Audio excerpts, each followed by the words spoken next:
ரொம்பினிலுள்ள தெபு ஹீத்தாம் வனப்பகுதியில் தனது நண்பர்களுடன் வேட்டைக்கு சென்று 62 வயது ஆடவர் ஒருவர் உள்நாட்டில் தயாரிக்கப்பட்ட சுடும் ஆயுதத்தினால் சுடப்பட்டு இறந்தார். ஞாயிற்றுக்கிழமை நிகழ்ந்த இந்த சம்பவம் குறித்து அன்றைய தினமே புகார் ஒன்றையும் போலீஸ் பெற்றதாக பஹாங் போலீஸ் தலைவர் யஹ்யா ஓத்மான் தெரிவித்தார். தனது 6 நண்பர்களுடன் அந்த ஆடவர் வேட்டைக்கு சென்றுள்ளார். அவர் வைத்திருந்த சுடும் ஆயுதத்தில் அவரது கைவிரல் பட்டதால் வெடித்ததை தொடர்ந்து விரலில் பாய்ந்த தோட்டா அவரது நெஞ்சின் வலப்பகுதிக்குள் புகுந்ததாக நேற்றிரவு வெளியிட்ட அறிக்கையில் யஹ்யா தெரிவித்தார். நெஞ்சில் ஏற்பட்ட துப்பாக்கிச் சூட்டு காயத்தினால் அந்த ஆடவர் இறந்ததை துங்கு அம்பான் அப்சான் மருத்துவமனையின் சவ பரிசோதனை அறிக்கை உறுதிப்படுத்தியது.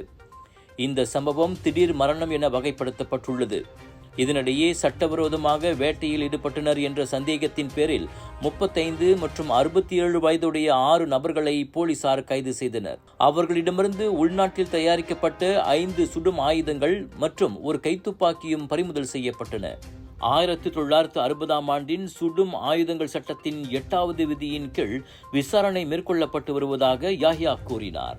ஜோர் international Indian expo and viral food festival 24 May தொடக்கம் 2 ஜூன் வரை தாசிக் சென்ட்ரல் ஸ்கூடாய் ஜோர் பார்வில் ஹோல்சேல் விலையில் சாரிகள், Punjabi suit, lehenga, wedding collections, kids wear அனைத்தும் உண்டு. ஃபுட் ஃபெஸ்டிவலில் 100க்கும் அதிகமான உணவுகள், பானிபூரி, குனாஃபா, cheese nachos, Indian, western, Arabic என கலக்கலான உணவுகள். சாப்பிட ஒரு நாள் போதாது, திரண்டு வாருங்கள்.